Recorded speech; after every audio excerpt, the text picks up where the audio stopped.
साल 2024 में नाग पंचमी का पर्व 9 अगस्त को होगा। नाग पंचमी पर नाग देवता की पूजा अर्चना करना, उन्हें दूध चढ़ाने की परंपरा बीते कई दशकों से चली आ रही है। अब हर किसी के मन में यही सवाल होता है कि आखिर नाग पंचमी के दिन सर्प को दूध क्यों पिलाया जाता है। जिन जातकों की कुंडली में किसी भी प्रकार का काल सर्प दोष होता है, उसे दूर करने के लिए नाग पंचमी के दिन सांपों को दूध पिलाया जाता है। धार्मिक मान्यताओं के अनुसार नाग देवता को नाग पंचमी के दिन दूध पिलाने से घर में लक्ष्मी का वास होता है और सभी प्रकार के भय से छुटकारा मिलता है। पहले के समय में सपेरे गली गली घुमा करते थे, जिनके पास अलग अलग प्रजातियों के सांप हुआ करते थे। नाग पंचमी के दिन लोग उन सांपों को दूध पिलाते थे और इसके बदले सपेरे को कुछ पैसे देते थे। बदलते समय के साथ अब सपेरे नहीं है। ऐसे में धार्मिक मान्यताओं के अनुसार भगवान शिव के मंदिर जाकर उनके गहने नाग देवता को दूध अर्पित करके आपको लाभ मिलेगा। इन सभी की जानकारी हमने हरिद्वार के विद्वान ज्योतिषी पंडित श्रीधर शास्त्री से की। उन्होंने लोकल 18 को क्या कुछ कहा है, सुनिए।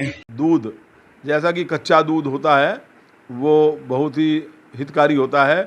तो यदि शिवलिंग पर चढ़ाते हैं तो उसका बहुत ही फल प्राप्त होता है। जैसा कि सभी हमारी राशियां भी हैं, 12 राशियां, उन पर बहुत अच्छा प्रभाव पड़ता है।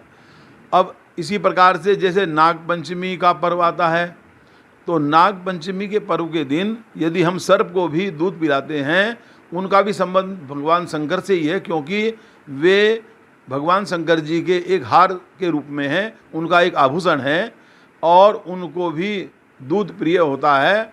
और यदि उनको हम कच्चा दूध, विशेषकर गाय का दूध पिलाते हैं, तो हमें सभी, पहली बात तो यह कि जो काल सर्प से पीड़ित हैं व्यक्ति, उनको बहुत ही लाभ होता है और उनके ग्रहों की शांति होती है।